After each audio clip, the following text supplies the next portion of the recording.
আসসালামু আলাইকুম ভিউয়ার্স, আবার আপনাদের সামনে চলে আসলাম বৃষ্টি নাম্বার গল্পের 20 নাম্বার পার্ট নিয়ে। তো চলুন আর দেরি না করে শুরু করি। রাতে একেবারে খেতে বের হলাম, আম্মুর রিয়াকশন দেখে তো মনে হচ্ছে না ভাইয়া কিছু বলেছে। ভাইয়া তার মানে কিছুই বলেনি। খুশিতে খাওয়ার টেবিলে চেঁচিয়ে উঠলাম। আমার চেঁচানো দেখে আব্বু আম্মু দুজনে চমকে তাকালো। কিরে এভাবে চেঁচিয়ে উঠলি কেন? আম্মু বলে উঠল। আব্বু বিস্মিত হয়ে তাকিয়ে আছে আমার দিকে। আমি আম্মুর কথায় চমকে উঠলাম, হতভম্ব হয়ে তাদের দিকে তাকালাম। কি হলো, এমন অবাক হয়ে তাকাচ্ছিস কেন? চেঁচালি কেন? আম্মু আমি ওই আসলে তুতলাতে লাগলাম। তুতলাচ্ছিস কেন? আম্মু সন্দেহের চোখে তাকিয়ে আছে আমার দিকে। আব্বুর চোখে মুখে প্রশ্ন। আব্বু আমি না একটা কথা মনে করে চিৎকার করছি। কি কথা? ওই আসলে হ্যাঁ, আমার না একটা সিনেমার কথা মনে পড়েছিল তাই। আমি ভয়ে ভয়ে দুজনের দিকে তাকাচ্ছি, বিশ্বাস করেছে কিনা কে জানে, কিন্তু কেউ আর কিছু বলল না। খাওয়া শেষ করে রুমে এসে দরজা আটকে দিলাম। বিছানায় শুয়ে ভাবছি কি করা যায়। হুট করে উঠে বসলাম আর ফোন বের করলাম। তারপর ভাইয়ের নাম্বারে কল করলাম। রিং হচ্ছে আর আমার হার্টবিট বেড়ে যাচ্ছে। আজকে আমি ভাইয়ের সাথে প্রেম করব ভাবতে মনটা নেচে উঠছে। ফোন বেজে কেটে গেল। আমি রেগে ফোনের দিকে তাকিয়ে আছি। আবার কল করলাম, এবারও তাই। আবারও কল করলাম, এবার ভাইয়া কেটে দিল। তার মানে ইচ্ছে করে ফোন রিসিভ করছে না। আমি ফট করে উঠে বসলাম। আমি ফট করে উঠে বারান্দায় এলাম। আর এসে দেখি ভাইয়া রেগে দাঁড়িয়ে আছে, হাতে ফোন।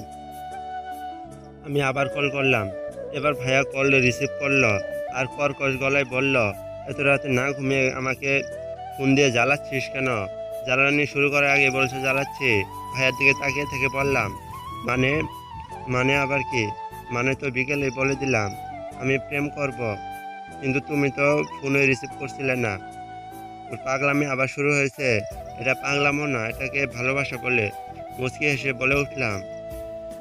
ভাইয়া দাঁত কিরমির করে বলল, আর একটা বাজে কথা বললে কিন্তু আমি তোকে ঠাস করে চড় মারবো। তুমি আমাকে চড় মারতে পারবে না। পারবো না কেন? উফ, মারবা কেন? ভালোবাসার মানুষকে কেউ বুঝি মারে? চাইলে কিস করতে পারো। লজ্জা মাখা গলায় বললাম। ভাইয়া বড় বড় চোখ করে তাকিয়ে আছে। ছি, লজ্জা করছে না তোর ভাইকে এসব বলতে? তুমি আর আমার ভাই না, বলছি না? এখন একবারও ভাই বলিনি, দেখো না, আর বলবো না। তুই পাগল হয়েছিস? বারবার পাগল কেন বলছ? আমি পাগল কেন হব? ফোন রাখ, ফালতু কথা না বলে। আর এসব বলতে আমাকে কল করবি না। ওমা কি বলছ? এখন ওই ফোন কেন রাখবো? এখনো তো কথা শুরুই করলাম না। হোয়াট? কিসের কথা? প্রেমের কথা। তুই এখন সামনে থাকলে চড়িয়ে তোর গাল লাল করে ফেলতাম, মিটিয়ে।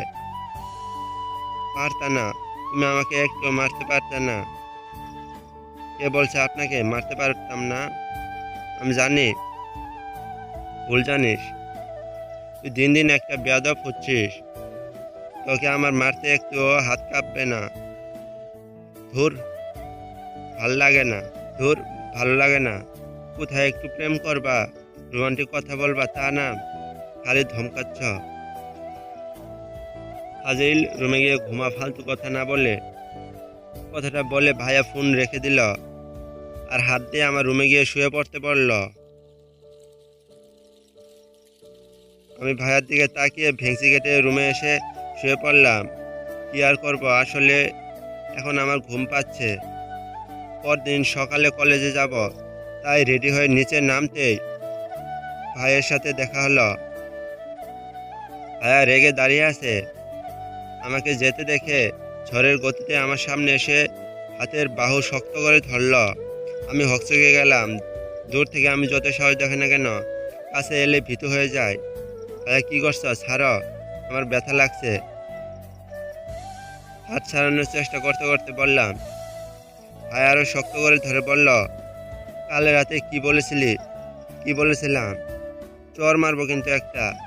বল কি বলেছিলি? প্রেম করবে আমার সাথে? আমি তোকে কিস সি এসব কথা কি করে বলতে পারলি?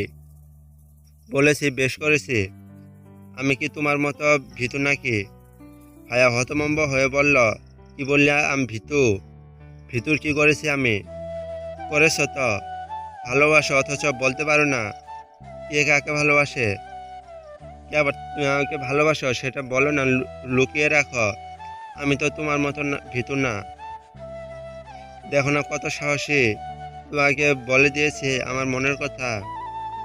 কি হলো, কথা বলছো না কেন ভাইয়া? তুমি আমাকে ভালোবাসো না? সত্যি করে বলো। বললাম তো ভালোবাসি না। এসব কথা আর বলবি না বলে ভাইয়া আমাকে ছেড়ে দিয়ে চলে গেল। আমি ভাইয়ের যাওয়ার দিকে তাকিয়ে রইলাম।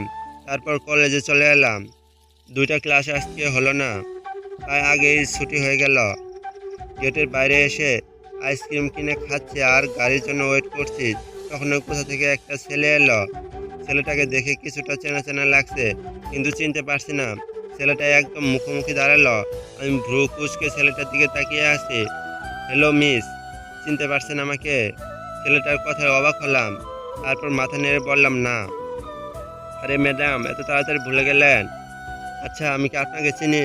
আমার চেনা চেনা লাগছে, কিন্তু মনে করতে পারছি না। অবশ্যই চেনেন, আপনার জন্য আমার কি হাল হয়েছিল। আচ্ছা, আপনার সাথে আমার কোথায় দেখা হয়েছে? কিভাবে চিনি আপনাকে? ওই যে শপিং মলে আপনি আমার শরীরে কেক ফেলে দিয়েছিলেন। ওপস, ভুলে গিয়েছিলাম। মনে পড়েছে? তাও ভালো মনে পড়েছে। আমি তো ভাবলাম একদম ভুলে গেছেন। তা আপনি এখানে কি করছেন? এই দিক দিয়ে যাচ্ছিলাম, তাই আপনাকে দেখলাম, চলে এলাম কথা বলতে। ও, তা কি কথা বলবেন? এমনি পরিচিত হয়, সেদিন তো শুধু ঝগড়াই করছিলাম। তা ঝগড়া করবেন না, আপনার জন্যই তো এসব হয়েছিল। এই যে ম্যাম, পরে কিন্তু আমি আপনাকে কেক কিনে দিয়েছিলাম। তা দিয়েছিলেন। আচ্ছা, তা ম্যাডামের নাম কি? নাম দেয়া কাম কি? কেন, নাম কি জানতে পারি না? বলেন, নাম জেনে কি করবেন? কি আর করবো, জেনে রাখবো, যদি কখনো দেখা হয় নাম ধরে ডাকবো। আচ্ছা, আমার নাম দুলা। আপনার নাম কি? আমার নাম আরাফাত হোসেন। ও আচ্ছা, আমার গাড়ি চলে এসেছে, যাই। ওকে, আপনার বাসাটা কোথায় বলে যান। আমি বাসার ঠিকানা দিলাম না, চলে এলাম। চলবে।